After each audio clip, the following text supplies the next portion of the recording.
Halo, kita di modul 4 ini akan membahas tentang tujuan dan perlu adanya peran dokumentasi terhadap sistem. Kita mengetahui bahwa saat ini kita sering mendengar istilah paperless. Hal ini bertujuan untuk menghindari pemakaian kertas dan meminimalisasi penggunaan terhadap dana-dana organisasi atau perusahaan. Namun, satu hal yang perlu kita ketahui dengan baik bahwa dokumen fisik juga memiliki perannya masing-masing untuk membuktikan sebuah perusahaan dapat didokumentasikan dengan baik. Dokumentasi sistem adalah suatu cara visual yang menggambarkan operasional sebuah sistem, sehingga sangat penting dan sangat diperlukan. Menurut Brad di tahun 2010, beliau menyatakan bahwa melalui dokumentasi sistem memungkinkan kita untuk melakukan beberapa hal. Yang pertama, memahami beberapa cara menggambarkan suatu sistem yang berbeda namun dapat diwakilkan melalui sebuah diagram. Seperti kita menggunakan model sistem menggunakan beberapa modeling tools baik secara structure maupun secara object oriented. Kedua, mempersiapkan sendiri perangkat dokumentasi sistem yang dipilih.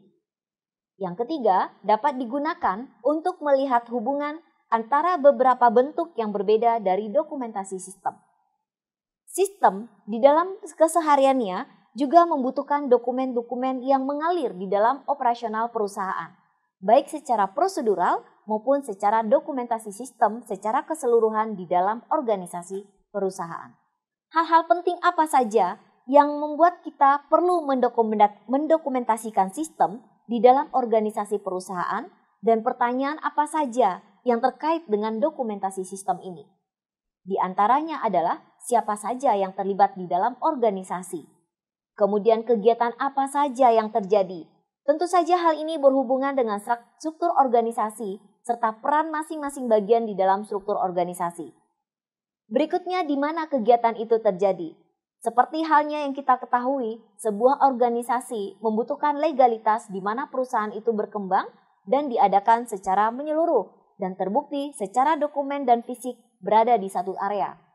Kemudian mengapa kegiatan itu terjadi? Apa saja proses bisnis yang dilakukan dan kepada siapa saja konsumen dan stakeholder yang terlibat di dalam jalannya organisasi ini. Kemudian kegiatan mana saja yang sesuai dengan tujuan organisasi. Hal ini tentu saja sesuai dengan visi misi dan strategi serta tujuan awal dilakukannya atau didevelopnya sebuah organisasi perusahaan. Entitas dan tabel narasi terstruktur di dalam sebuah proses bisnis berhubungan dengan proses bisnis dari entitas-entitas yang saling berelasi di antara masing-masingnya di dalam sebuah proses bisnis. Suatu entitas adalah orang yang terlibat di dalam kegiatan sebuah proses bisnis. Entitas dibagi menjadi dua bagian, eksternal entitas dan internal entitas. Internal entitas adalah bagian yang terlibat langsung di dalam proses bisnis perusahaan. Sementara eksternal entitas adalah bagian lain yang bekerja sama dengan perusahaan yang membutuhkan masukan-masukan serta memberikan input terhadap perusahaan serta menerima output dalam kerjasamanya dengan perusahaan.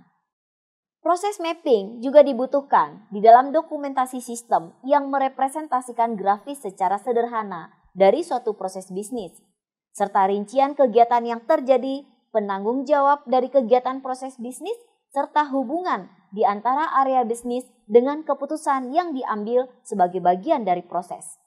Aturan di dalam penyusunan proses map adalah sebagai berikut.